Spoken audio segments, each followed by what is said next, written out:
વિદ્યાર્થી મિત્રો, ધોરણ 9 પાઠ 12 આપણે ગયા વખતે 11મા પાઠમાં મરજીવા વિશેની વાત જાણી. આજે 12મા પાઠ વિશેની વાત જાણવાની છે, જેમાં કાકા સાહેબ કાલેલકર સખી માર્કંડી વિશે વાત કરવાના છે. હવે સખી માર્કંડી એટલે કોઈ સ્ત્રીની વાત નથી. સખી માર્કંડી એટલે એના ગામમાંથી નીકળતી એક નદીની વાત છે. તમને પહેલાં એ વાતની હું જાણકારી આપી દઉં કે આ પાઠની અંદર એના ગામમાંથી વહેતી જે નદી છે એના વિશે કાકા સાહેબ કાલેલકર છે એણે વાત લખેલી છે. આમે ગુજરાતી સાહિત્યની અંદર કાકા સાહેબ કાલેલકરે પ્રવાસ વર્ણનો ઘણા બધા લખ્યા છે, અને ખાસ કરીને એનો એક પ્રખ્યાત નિબંધ રેવા એ તો ખૂબ પ્રખ્યાત થયો છે, જેને નર્મદા ઉપરનો પ્રવાસ ઉપર નિબંધ છે લખેલો છે. તો આ પાઠની અંદર સખી માર્કંડી છે એ એના ગામ છપૈયા જે ગામનું નામ છે એની પાસેથી એ પસાર થતી છે, અને એ મહારાષ્ટ્રના સતારાના વતની હતા. એ ગામ પાસેથી આ નદી વહેતી હોય છે, ત્યારે નદીની અંદર પોતાનું બચપણ કેવી રીતે એણે પસાર કર્યું છે એનું સુંદર વર્ણન આ પાઠમાં કરેલું છે. તો આપણે વિદ્યાર્થી મિત્રો આ પાઠને આપણે સમજીએ. કાકા સાહેબ કાલેલકરનો જન્મ 1 ડિસેમ્બર 1885માં થયો હતો. એમનું મૃત્યુ 21 ઓગસ્ટ 1981માં થયું છે. તેનું પૂરું નામ દત્તાત્રેય બાળકૃષ્ણ કાલેલકર અને મૂળ મહારાષ્ટ્રના સતારાના એ વતની હતા. સતારા એટલે દયાનંદ સરસ્વતી છે એમનું પણ એ જન્મસ્થાન છે. ગુજરાત વિદ્યાપીઠમાં અધ્યાપક અને આચાર્ય પદે તેઓ રહ્યા હતા. માતૃભાષા મરાઠી હોવા છતાં તેમણે ગુજરાતી ભાષામાં ઉત્તમ સાહિત્ય સર્જન કરેલું છે. તેથી ગાંધીજીએ તેમને સવાઈ ગુજરાતી તરીકે ઓળખાવ્યા છે. સવાઈ ગુજરાતી એટલે ગુજરાતીના ખૂબ જ જાણકાર માણસ, એટલે એને સવાઈ ગુજરાતી તરીકે ઓળખાય. પોતે આમ મહારાષ્ટ્રી માણસ હતા, પણ એને ગુજરાતી ભાષા ઉપર ઘણું બધું પ્રભુત્વ મેળવેલું હતું. ગંગા મૈયા, યમુના રાણી, ઉભયાન્નવી, નર્મદા, દક્ષિણ ગંગા ગોદાવરી તેમના ગદ્ય લેખન શૈલીના ઉત્તમ નમૂના છે. ગુજરાત હિમાલયનો પ્રવાસ, બ્રહ્મદેશનો પ્રવાસ, પૂર્વ આફ્રિકામાં ઉગમણો દેશ જાપાન તેમના પ્રવાસ વર્ણનના ગ્રંથો છે. રખડવાનો આનંદ, જીવનનો આનંદ, જીવન લીલા તેમના નિબંધ સંગ્રહો છે. સ્મરણ યાત્રા, ઓતરાદી દિવાલોમાં અનુક્રમે શેષવ અને જેલ જીવનના પ્રસંગોનું સુંદર વર્ણન છે. કાકા કાલેલકર ગ્રંથાવલીમાં તેમનું સમગ્ર સાહિત્ય ગ્રંથસ્થ થયું છે. તેમણે સાહિત્ય અકાદમી એવોર્ડ, દિલ્હી તથા પદ્મવિભૂષણ પુરસ્કારથી તેઓ સન્માનિત કરવામાં આવ્યા છે. કાકા સાહેબ કાલેલકરનો પ્રવાસ નિબંધ સખી માર્કંડી ભારતની નદીઓમાં વિશેના એમના પુસ્તક લોકમાતામાંથી લેવામાં આવ્યો છે. આપણી સંસ્કૃતિમાં નદીને માતા કહી છે, પણ આ નિબંધમાં લેખક નદીને પોતાની સખી રૂપે આલેખેલી છે. આપણી આમ જોઈએ તો એક પ્રકારની આપણી એવી ભાવના છે કે ગાયને માતા કહીએ, નદીને માતા કહીએ, ધરતીને માતા કહીએ છીએ. તો હવે કવિ લેખક એવું ઈચ્છે છે કે કદાચ નદી આપણી એક મિત્ર પણ હોઈ શકે, એક સખી પણ હોઈ શકે. એવી એક બાબતથી અને આ સખી માર્કંડીનું રૂપનું વર્ણન કરેલું છે. નદીના પ્રાકૃતિક સૌંદર્યનું વર્ણન આ પાઠમાં લેખકે કરેલું છે, અને નિબંધ પ્રકારનો આ સાહિત્ય પ્રકાર છે. લોકમાતામાંથી લેવામાં આવ્યો છે. આપણી સંસ્કૃતિમાં નદીને માતા કહી છે, પણ આ નિબંધમાં લેખકે નદીને પોતાની સખી રૂપે આલેખે છે. લેખકના ગામ પાસેથી વહેતી માર્કંડીની સાથે એમનું બાળપણ વીતેલું છે, અને એક વિશેષ ભાવ એની સાથે અનુભવ્યો છે. માર્કંડીનું સૌંદર્ય, એની મૈત્રી, નિકટતા વર્ણવીને લેખક નદીનું અલગ સ્વરૂપ પ્રગટ કર્યું છે. તો વિદ્યાર્થી મિત્રો, આપણે પાઠની શરૂઆત કરીએ. શું દરેક નદી માતા હોય છે? ના. માર્કંડી તો મારી નાનપણની સખી છે, એટલે કે મિત્ર છે. પરીક્ષામાં એવો પ્રશ્ન પૂછાય કે લેખક નદીની સાથે કેવો સંબંધ જોડવા માગે છે, તો કે માતા તરીકેનો નહીં, પણ એક સખી તરીકેનો સંબંધ બાંધવા માગે છે. એ એટલી નાની છે કે એને હું મોટી બહેન તરીકે પણ ઓળખાવી શકું. ન ઓળખાવી શકું. એટલે કે એટલી બધી મોટી એ નદી નથી. ગામની પાસેથી સામાન્ય નાનકડે એવું નદીનું વહેણ છે એ પસાર થાય છે, ને એટલા માટે એને મારી મોટી બેન કહેવી પણ મને યોગ્ય લાગતું નથી. અમારા ખેતરમાં ઉમરાના ઝાડ તળે બપોરની છાયામાં બેઠો હોઉં ત્યારે માર્કંડીનો મંદ પવન જરૂર બોલાવવાનો. એટલે કે આ ધીમો ધીમો પવન છે એ નદી ઉપરથી પસાર થાય ત્યારે હું ઝાડની નીચે બેઠો હોઉં તો જાણે આ મારી સખી માર્કંડી નદી છે એ મને જાણે બોલાવતી હોય એવું મને લાગે છે. એટલે કે સજીવા રોપડ અલંકારનો અહીંયા ઉપયોગ કરેલો છે. માર્કંડીને કાંઠે કેટલીય વાર બેઠો છું અને પવનમાં મોજાથી ડોલતા ઘાસમાં પાન કલાકો સુધી જોયા કર્યા છે. એટલે કે આવા જે ઝાડ નીચે બેઠો હોઉં ત્યારે ઠંડો પવન નદી ઉપરથી આવતો હોય ત્યારે આ ઝાડ પરના પાન હલતા હોય એ હું કલાકો સુધી જોયા કરતો. મને આવું પ્રકૃતિ વર્ણન છે, પ્રકૃતિનું આ દૃશ્ય જોયા કરવાનું ખૂબ ગમતું. માર્કંડીને કાંઠે અસાધારણ અદ્ભુત એવું કશું જ નથી. ખાસ ફૂલો નથી, જાત જાતના રંગવાળા પતંગિયા પણ નથી, રૂપાળા પછરાય નથી.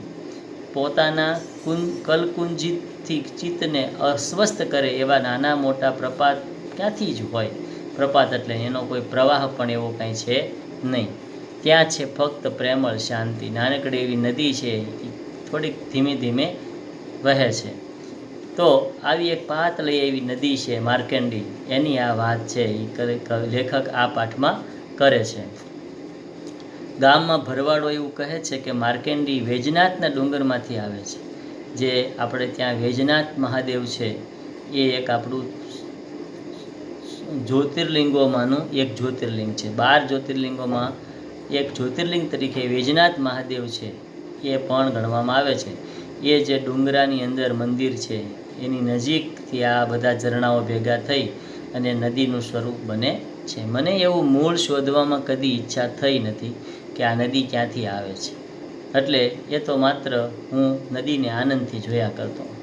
અમારા તાલુકામાં નકશો હાથમાં આવે તોય એમાં માર્કંડીની લીટી હું ન શોધું, કેમ કે તેમ કરતાં એ સખી મટી નદી થઈ જાય છે.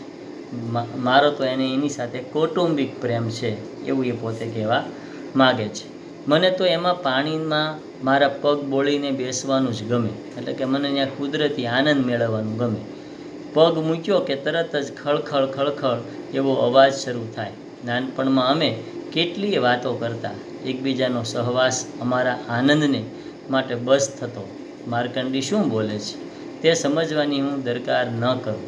આપણે ઘણીવાર નાના બાળકોની સાથે મિત્રતા કેળવીએ તો નાનું બાળક કેવી રીતે બોલે છે એ આપણે ધ્યાનમાં નથી લેતા, પણ એ શું બોલે છે, એના અર્થ શું છે એની કાંઈ આપણે ધ્યાન નથી લેતા.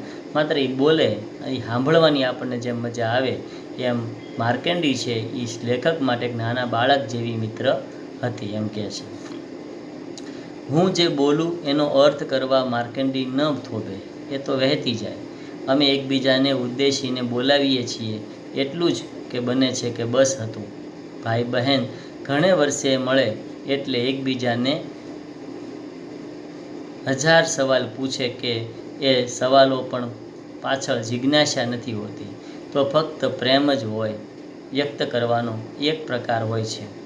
અને સવાલ તો પૂછ્યો અને જવાબ તો મળ્યો એ તરફ ધ્યાન રાખવા જેટલી સ્વસ્થ વૃત્તિ પ્રેમ મિલન વખતે ક્યાંથી રહે.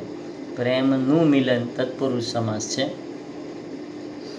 માર્કંડી કાંઠે હું ગાતો ફરું અને માર્કંડી સાંભળતી જાય. 16મે વર્ષે પોતાને લઈ જવા આવેલા યમરાજને શિવ ભક્તિથી જોરે પાછા ઠેલનાર માર્કંડેય ઋષિનું આખ્યાન ગાતા મને કેટલો આનંદ થતો. મંડુક ઋષિને સંતાન ન હતું. તેમણે તપશ્ચર્યા કરી મહાદેવને પ્રસન્ન કર્યા. મહાદેવે વરદાનમાં વિકલ્પ મૂક્યો, કાં 16 વર્ષ જીવનાર સદગુણી બાળક, કાં 100 વર્ષ જીવનાર મૂઢ બાળક, તમને પસંદ કરો. હવે બેમાંથી કયો વર પસંદ કરવો? વર એટલે વરદાનના અર્થમાં અહીંયા વર છે, બરાબર, વરાજાના અર્થમાં ન લેતા. એટલે ભગવાન શંકરે મંડુક ઋષિને આવું વરદાન માગવા કહ્યું કે કાં તો 16 વર્ષ બુદ્ધિશાળી એક છોકરો તમને જન્મશે જે 16મા વર્ષે મૃત્યુ પામશે, ને કાં તો 100 વર્ષ જીવનાર એક મૂર્ખ બાળક જન્મશે. તમારે કેવું બાળક જોતું છે? તો ઋષિએ ધર્મપત્નીને પૂછ્યું. સદગુણી બાળક ફક્ત 16 વર્ષ ભલે જીવે એ જ કુલોદ્ધાર થશે એમ જાણી બંને જણાએ એ જ માગી લીધું કે ભાઈ સારો એક પુત્ર મને પ્રાપ્ત થાય. માર્કંડેય જેમ જેમ ઉંમરમાં ખીલતો જાય તેમ તેમ મા બાપના વદન મ્લાન થતા જાય, એટલે કે દુઃખી થતા જાય. આખરે 16 વર્ષ પૂરા થયા. યુવાન માર્કંડેય પૂજામાં બેઠો છે. આપણે બધાએ આવી માર્કંડેય ઋષિની વાર્તા સાંભળી છે, જેમાં શંકર ભગવાને એને બચાવેલા છે. એની વાત અહીંયા કવિ લેખક કરે છે. યમરાજ પોતાના પાડા પર બેસીને આવ્યા, પણ શિવલિંગને ભેટી પડેલા યુવાન સાધુને અડકવાની એની હિંમત કેમ ચાલે? હા, ના કરતા આખરે પાશ ફેંક્યો. ત્યાં લિંગમાંથી ત્રિશૂલધારી શિવજી પ્રગટ થયા અને ધૃષ્ટતા માટે યમરાજને સાંભળવું પડ્યું. મૃત્યુંજય મહાદેવના દર્શન થયા પછી માર્કંડેયને મૃત્યુની બીક ક્યાંથી રહે? એની આયુ ધારા હજી વહે છે. આવી રીતે શિવજીએ આ જે મૃત્યુના દેવ યમરાજને પાછા ધકેલ્યા અને માર્કંડેયની આયુષ્ય વધારી. અને એ માર્કંડેય ઋષિ છે એ આવી રીતે મોટા થયા. કોલેજમાં ભણતો ત્યારે પરીક્ષા પછી અમારી ભાઈબીજ થતી. લણણીનો દિવસ હોય, બંને દિવસમાં મારે ખેતરમાં જ ગાળવાના હોય. ત્યારે માર્કંડી મને શક્કરિયા પણ આપતી અને અમૃત જેવું પાણી પણ પાતી. રાત્રે એ ટાઢથી ધ્રુજી છે કે શું એ જોવા હું જાઉં ત્યારે પોતાના અરીસામાં મને એક મૃગ નક્ષત્ર બતાવતી. એટલે કે લણણીના દિવસો એટલે જ્યારે પાક પાકી જાય ત્યારે એ પાક છે એને લણવાનો સમય આવે, એટલે કે એને પછી ખેતરમાંથી ઘરે લાવવાનો સમય થાય તો સુકાઈ ગયેલું અનાજ છે એને દાંતરડાથી વાઢી દાણા છૂટા પાડી અને પછી ઘરે લાવવાનો સમય થાય ત્યારે આ સાથે સાથે માર્કંડીના પાણીમાં નાહવાનું, શક્કરિયા ખાવાના, આ બધો આનંદ છે એ લેખકે આ માર્કંડી નદીમાં મેળવેલો. રાત્રે એ ટાઢથી ધ્રુજે છે કે શું એ જોવા હું જાઉં ત્યારે પોતાના અરીસામાં મને એ મૃગ નક્ષત્ર બતાવતી. જો કેવી સરસ મજાની એ કલ્પના કરી છે. કોઈ વાર લેખકને એવી ઈચ્છા થતી કે લાવને રાત્રે માર્કંડી કેવી લાગે છે એ જોવા જાઉં. તો હું જાઉં તો શાંત પાણીની અંદર આકાશના પ્રતિબિંબ પડેલા હોય અને એ આકાશના પ્રતિબિંબની અંદર મૃગ નક્ષત્ર છે એનું પ્રતિબિંબ પડેલું હોય. ત્યારે કવિ એવી ભાવના વ્યક્ત કરે છે કે જાણે એ મારી સખી એક અરીસો લાવી અને મને મૃગ નક્ષત્ર બતાવતી હોય એવું મને લાગે છે. આજે પણ જ્યારે અમારે ગામડે જાઉં છું ત્યારે માર્કંડીને મળ્યા વગર રહેતો નથી.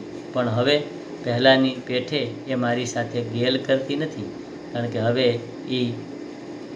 એની ઉંમર કરતાં મારી ઉંમર વધી ગઈ છે. અમે એક સરખા હવે મિત્રો રહ્યા નથી, એટલે હવે પહેલાં જેવો હું એની યારે રમી પણ શકતો નથી. એટલે કહેવાનો મતલબ એમ કે હવે પહેલાં જેમ હું બચપણમાં નદીમાં ધૂપકાઓ મારતો અને આનંદ મેળવતો પાણીનો, એવો હવે હું મારી શકતો નથી. હવે નદી સુકાઈ ગઈ છે. પણ હવે પહેલાંની પેઠે એ મારી સાથે ગેલ કરતી નથી. જરાક સ્મિત કરી મૌન ધારણ કરે છે. એના સુકુમાર વદન પર પહેલાંનું લાવણ્ય નથી જોઈ શકતો, પણ એના સ્નેહની ગંભીરતા વધી છે. તો આવી એક સરસ મજાની વાત કાકા સાહેબ કાલેલકરે ગુજરાતી સાહિત્યમાં પ્રકૃતિનો આનંદ નામનો એક લેખ લખેલો છે. એની અંદર આ માર્કંડીનું વર્ણન કરેલું છે. તો વિદ્યાર્થી મિત્રો, આવી એક સુંદર મજાની વાત તમારી સામે મેં રજૂ કરી. તમને આ પાઠ સમજાણો હશે.